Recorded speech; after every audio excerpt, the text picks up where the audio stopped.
Thanks for listening to Lighthouse Baptist Church podcast. Lighthouse Baptist Church is an independent, fundamental Baptist church located in Pleasanton, California. This message was preached live in one of our regular church services. If you find this message a help, please feel free to subscribe. You can find out more about us at our website, lbceastbay.com. Now to the message. I'll be turning to Habakkuk chapter number 3. Habakkuk chapter number 3. As toward the end of the Old Testament. And Pastor, you mentioned introducing myself, and you said that again in the Sunday school this morning, and I'm just not very good at introducing myself. My name is Bill Fortenberry. My wife Jessica is down here. We have a son who's 18. He's in Bible college right now in Shelby, North Carolina, studying youth ministries and music. So we're empty nesters, finally. And we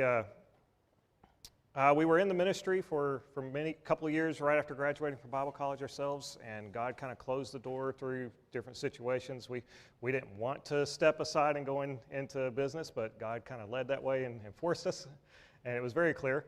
And we've been kind of stubbornly trying to get back into ministry the entire time, keep trying to push our way in. The door's always locked. And about a year ago, things started changing around, and over the past couple of months, things really started changing.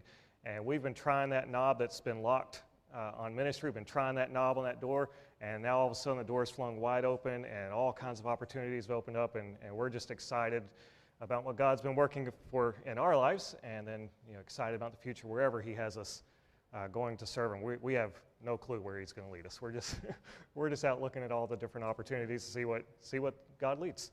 But Habakkuk chapter 3, hopefully you've found your place there by now with all my rambling. We're going to start in verse number 17. I'm going to bring a message called Rejoicing in Time of Trouble. And this is a message that my wife wrote for me back when I was in college. And it's kind of halfway through there. I was sitting down with her. I was going to have to preach that Sunday, and I was sitting down with her while we were dating, and said, I have no clue what to preach. And she said, why don't you preach out of Habakkuk 3, 17 through 19? I said, well, I don't even know what that says. So I opened my Bible and looked at it and said, well, hey, that's a great message there. And so she ended up encouraging me to write this message. So I wrote it all the way back then, 20-something years ago in college. Preached it several times since then. I go back and review it in my own life because it's just such a great message and a great thought that God gives us here in the book of Habakkuk. Very encouraging. And I just want to look at how we can rejoice in time of trouble.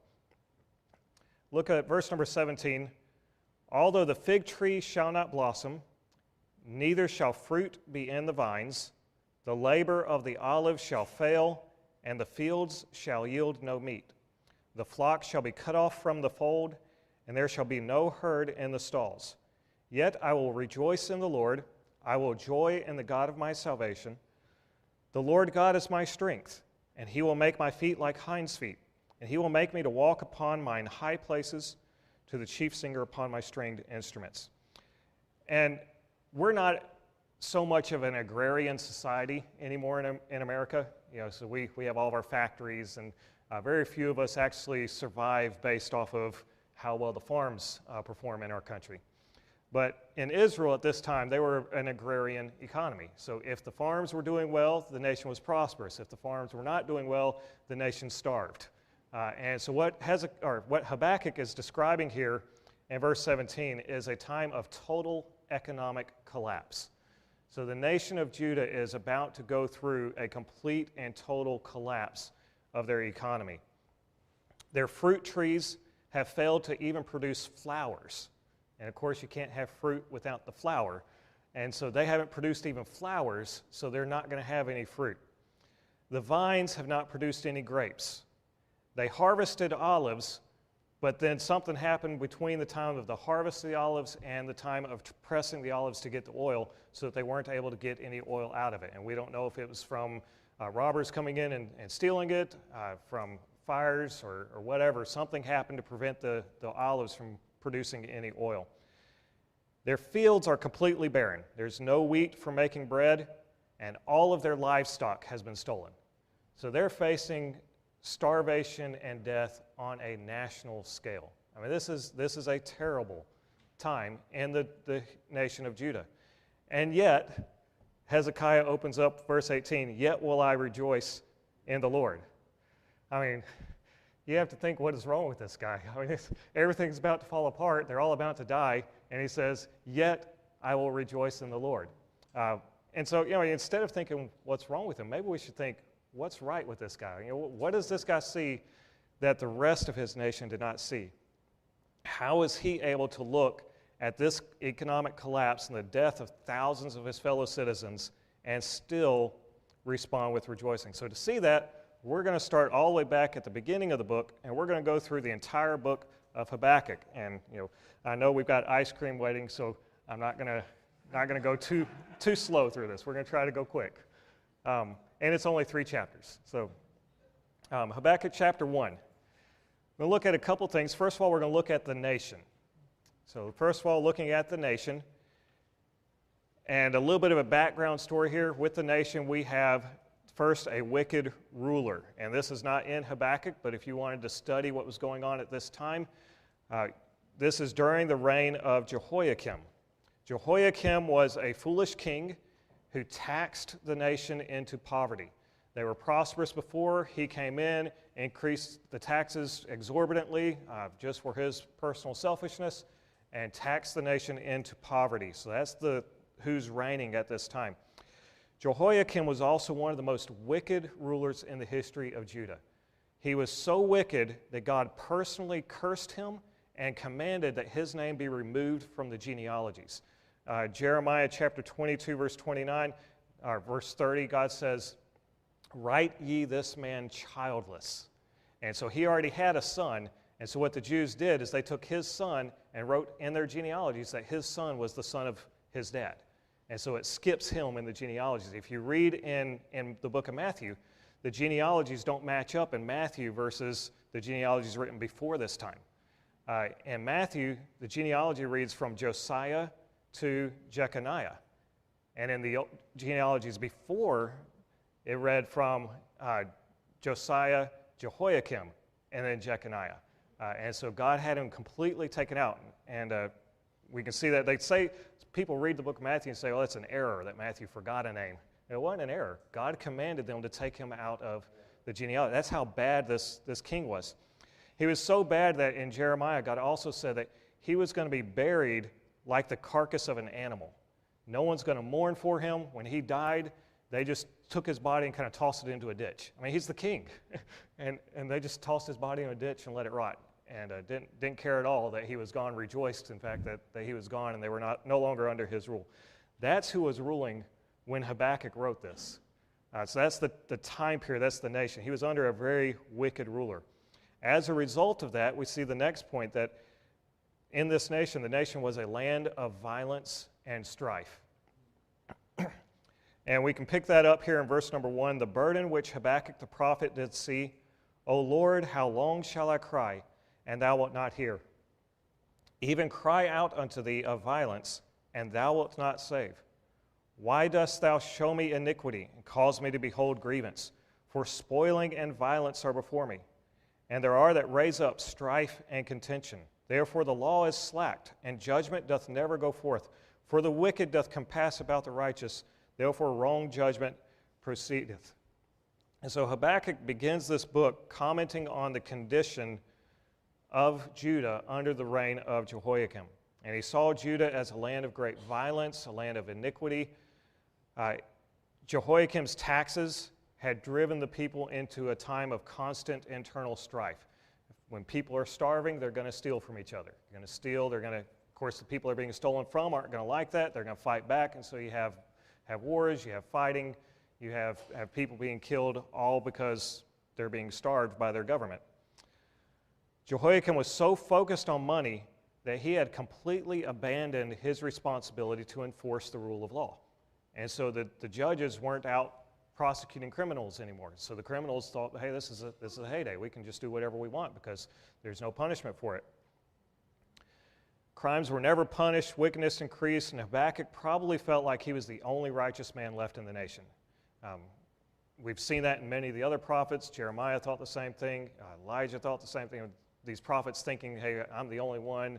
They get depressed. That's probably what Habakkuk was feeling when he started writing this book. Very, very down, very depressed, very dark outlook on the nation. And then that's when Habakkuk received a prophecy from God. And so let's look at the prophecy next. We'll start with Habakkuk's expectation. Imagine how he felt. He's really dark and depressed. He has a terrible outlook on the future of the nation. And now all of a sudden he hears from God. What is he going to expect when he hears from God? Look at verse number 2 again. O Lord, how long shall I cry, and thou wilt not hear? So he's been crying out, probably for a long time. He's been crying out for God, crying out for God, crying out for God, on his knees, day in, day out, begging God to save his nation, send a revival, do something to prevent what he sees is coming. And then after all that time of crying out and begging God to do something, God appeared to him, physically appeared to him in answer to his prayer, and starts talking and giving a prophecy to Habakkuk. I don't know about you, I would have been ecstatic. I would have been jumping up and down. Yes, God has finally heard me. God is answering my prayer. We're finally going to get this relief I've been praying for. Look at verse number 5. This is what God says. God says, behold ye among the heathen, and regard, and wonder marvelously. For I will work a work in your days, which ye will not believe, though it be told you. All right, so think of what Habakkuk must be going through when he hears this. So he's been praying all this time, God, send a revival, God, save our nation, and he hears, hey, God telling to the heathen, so telling the other nations, all right, all you other nations, pay attention, I'm about to do something great in Judah. And I can imagine Habakkuk, if he was as fleshly as me, as carnal as me, he would probably have said, that's right, pay attention, you bunch of heathens. God's about to show you something. That's how I would have responded. Habakkuk may have been a little more spiritual, but he's got to be happy. When God starts talking, God says to all the other nations, pay attention, we're going to do something great in Judah. But now let's look at what God's message actually was. Pick it up in verse number 6. For lo, I raise up the Chaldeans, that bitter and hasty nation which shall march through the breadth of the land, to possess the dwelling places that are not theirs. They are terrible and dreadful. Their judgment and their dignity shall proceed of themselves. Their horses also are swifter than the leopards, and are more fierce than the evening wolves. And their horsemen shall spread themselves, and their horsemen shall come from far, and they shall fly as the eagle that hasteth to eat. They shall come all for violence. Their faces shall sup up as the east wind, and they shall gather the captivity as the sand. And they shall scoff at the kings, and the princes shall be a scorn unto them. They shall deride every stronghold, for they shall heap dust up and take it. So now imagine what Habakkuk has to be feeling. He's on this high. God's responding to him. God's saying all the nations need to pay attention to Judah. He's going to work this great work. And so Habakkuk's elated. He's excited. And then he finds out what great work God's going to do. That great work is going to be the destruction and captivity of Judah by the Babylonian Empire. I mean, he's got to be thinking pretty poorly now. I mean, he's real up on this huge high, and then all of a sudden he's all the way down in the depths again, probably a little bit deeper down in the depths than he was before, knowing that his nation that he's been praying for all these years is about to be completely destroyed. I mean, imagine how we would feel with America. We've been praying for America for all our lives, praying that God would send a revival to America, and then all of a sudden God comes and says, nope, I'm just going to destroy America. I'm done with her. That's basically what he told Habakkuk here. But let's look at Habakkuk's response. Pick it up in verse number 12, and he begins with a foolish rebuke of God. Verse number 12 says, Art thou not from everlasting, O Lord my God? So this is Habakkuk replying back to God. And you can hear a little bit of an anger in his words. Art thou not from everlasting, O Lord my God, mine Holy One? We shall not die. O Lord, thou hast ordained them for judgment. He's talking about the Babylonians. Thou hast ordained them for judgment. And, O mighty God, thou hast established them for correction. Thou art of purer eyes than to behold evil, and canst not look on iniquity. Wherefore lookest thou upon them that deal treacherously, and holdest thy tongue, when the wicked devoureth the man that is more righteous than he? And makest men as the fishes of the sea, and as the creeping things that have no ruler over them. They take up all of them with the angle, they catch them in their net, and gather them in their drag. Therefore they rejoice and are glad. Therefore they sacrifice unto their net, and burn incense unto their drag, because by them their portion is fat, and their meat plenteous. Shall they therefore empty their net, and not spare continually to slay the nations? And so Habakkuk has a bit of a rebuke against God. He says, God, you're not supposed to do this. This is not how you're supposed to respond when your people pray. You're not supposed to respond with judgment and condemnation. You're supposed to destroy the wicked, not destroy the righteous, although I don't know if he could call Judah righteous at the time. But you're supposed to destroy them. They're more wicked than we are, at least. And so they're the ones that are supposed to be destroyed. It reminds me of someone else that rebuked the Lord. Matthew chapter 16, Peter rebuked Jesus. Jesus started telling the disciples, I'm going to go to the cross, I'm going to be killed. And Peter said, no, Lord, that's not what's going to happen. Do you remember Jesus' response to him? He said, get thee behind me, Satan. He called Peter Satan because Peter was telling God no. And Habakkuk is doing the same thing here. He's got a bit of a foolish response, but God has a softer answer to Habakkuk than Jesus had to Peter. Different situations here, but Habakkuk, after his response, after his rebuke, he kind of realized, I put my foot in my mouth. I shouldn't have gone quite that far in my response to God. And look at chapter 2, and we see the next thing about his response, that we see a silent defiance. Chapter 2, verse 1, I will stand upon my watch and set me upon the tower, and will watch to see what he will say unto me, and what I shall answer when I am reproved. And so Habakkuk clearly knew that he was wrong. He knew, I shouldn't have said that, but he didn't apologize. He didn't say, forgive me, Lord, I shouldn't have said that. He said, okay, Lord, I know you're going to reprove me. I know you're going to rebuke me. I still think I'm right. And so I'm just going to sit here and I'm going to wait and see what you say, but I really think I'm right, and I think that you've got it wrong, God. So that's kind of where Habakkuk is. He's thinking maybe, surely it's wrong to reply this way, but maybe God had made a mistake. Maybe God will change his mind and say something different. Maybe he's just testing me. And so, I'll sit here and wait and see what he says, and I'll just take my rebuke if I get it. And then we see God's reply. In Habakkuk chapter 2, verse 2 through 4, God had a compassionate reply to Habakkuk, offering, first of all, comforting reassurance. Habakkuk 2, verse 2 through 4 says, And the Lord answered me and said, Write the vision, and make it plain upon tables, that he may run that readeth it. For the vision is yet for an appointed time, but at the end it shall speak and not lie. Though it tarry, wait for it, because it will surely come, it will not tarry. Behold, his soul which is lifted up is not upright in him, but the just shall live by his faith. And if you're familiar with Martin Luther, that was the verse that led Martin Luther to abandon the teachings of the Catholic Church and nail the 99 Thesis on the door and start the Protestant Reformation. It was the just shall live by his faith. That verse comes from Habakkuk. Excuse me. God did not rebuke Habakkuk. There's nothing in here of a rebuke.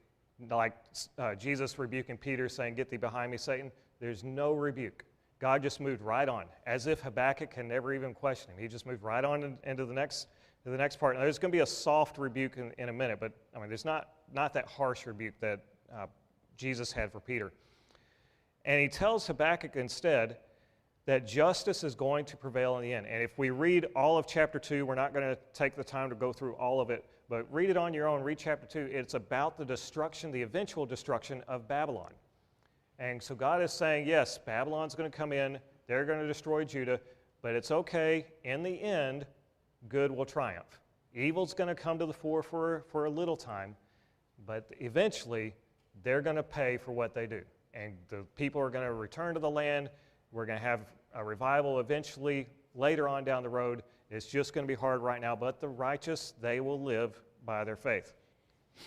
Verse number 14, God promised that he would win in the end when he said, For the earth shall be filled with the knowledge of the glory of the Lord as the waters cover the sea. And this is kind of like the phrase, is water wet? You know, if someone asks you, hey, I don't know, the Bears going to win the Super Bowl, and they reply back, well, is water wet? You know, it's that type of a thing. Well, water is wet. I mean, as he said, as the waters cover the sea. Is there water in the ocean? Yes. Well, just as surely as there is water in the ocean, that's how surely we know that eventually the earth shall be filled with the knowledge of the glory of the Lord. So he's telling Habakkuk, that eventually everything's going to work out all right. Good will triumph in the end. You just have to endure for a season.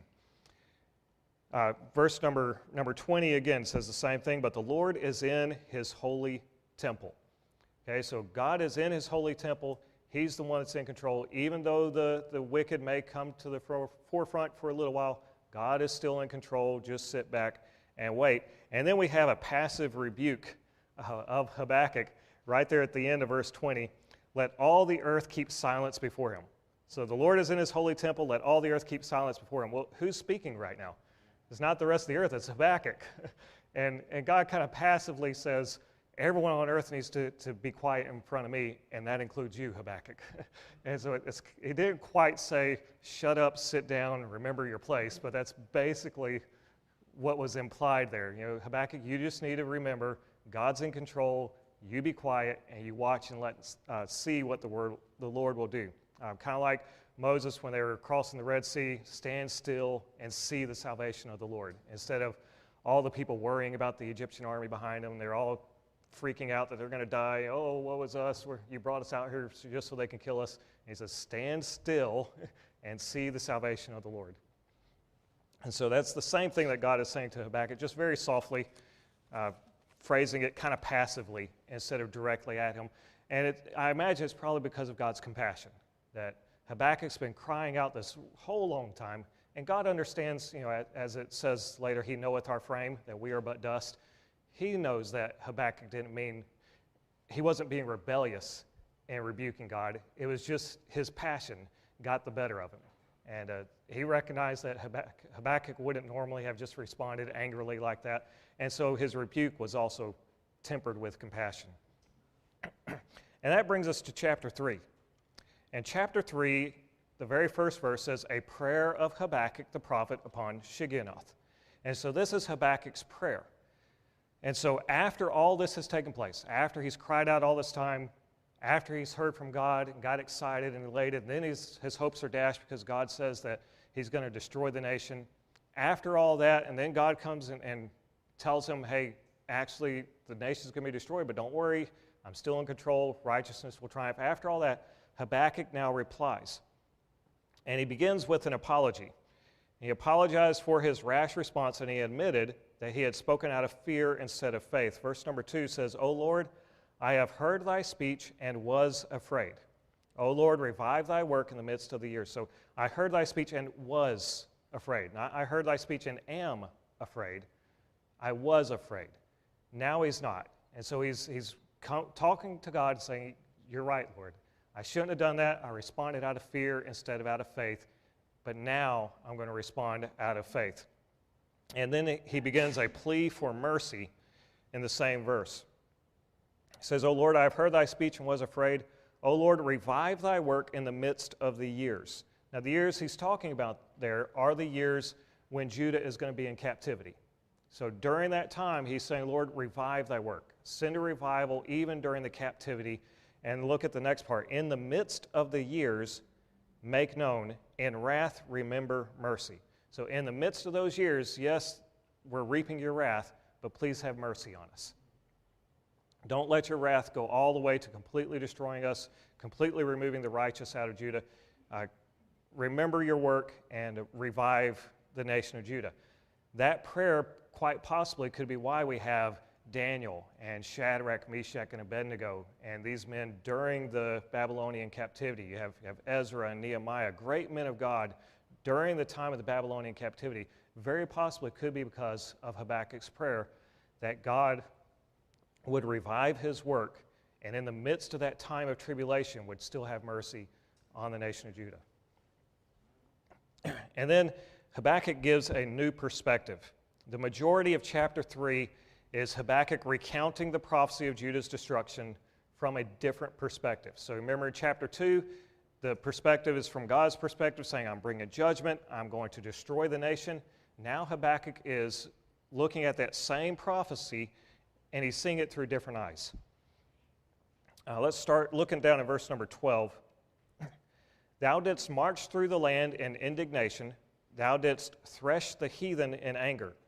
Thou wentest forth for the salvation of thy people, even for salvation with thine anointed. Thou woundedst the head out of the house of the wicked by discovering the foundation unto the neck, Selah. And so instead of him focusing on the destruction, now he's focusing on the salvation. Thou wentest forth for the salvation of thy people. And he sees now, from looking back, almost as if he's in the future looking back, and he sees what the work of God is going to produce.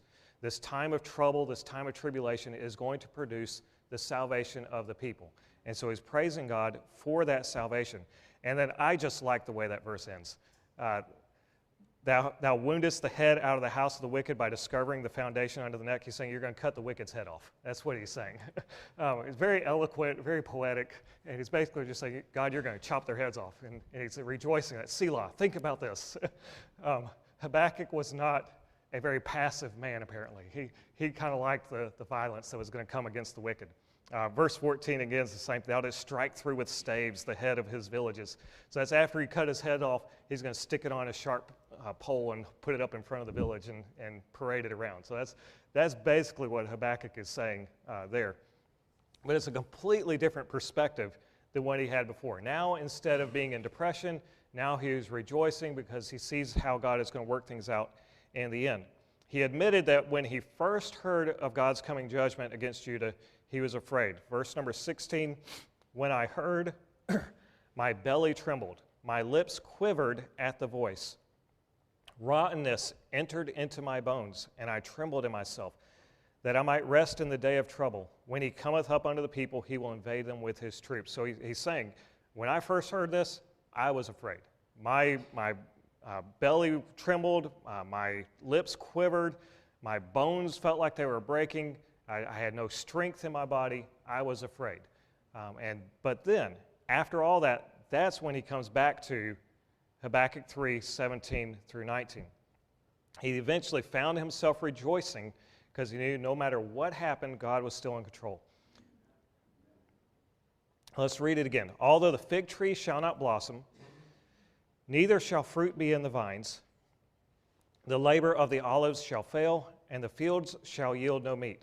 The flock shall be cut off from the fold, and there shall be no herd in the stalls. Yet I will rejoice in the Lord. I will joy in the God of my salvation.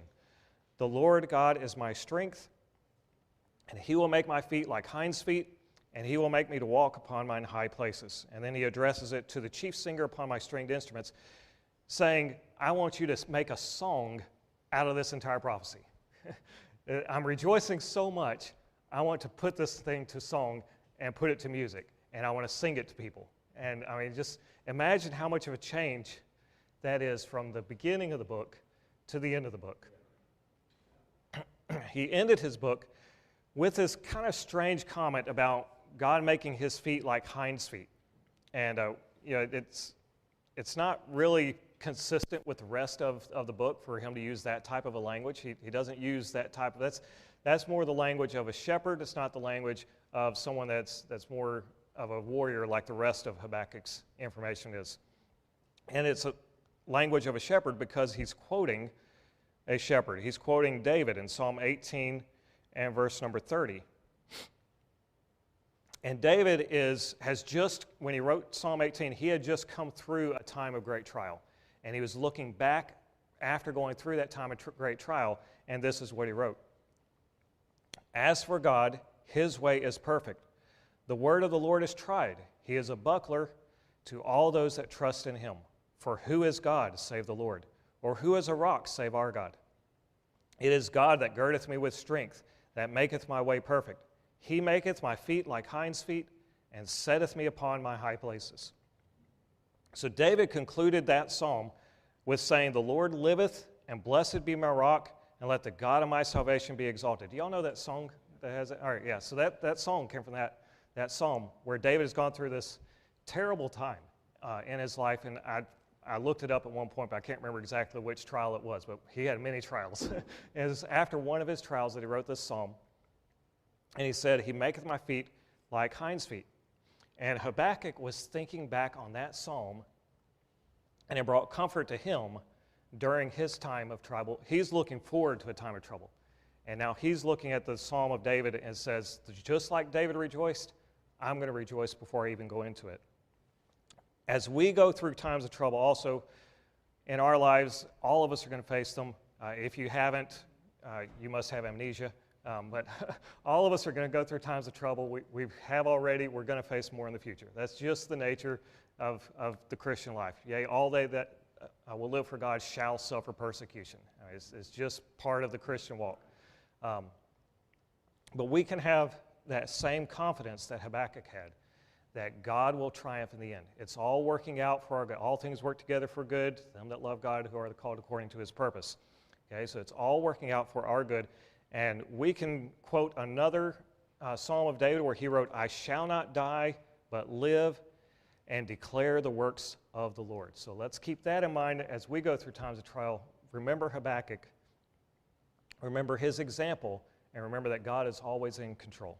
So, Pastor, Thanks again for listening to Lighthouse Baptist Church Podcast. Find out more about us at our website, lbceastbay.com. I hope you can visit again real soon.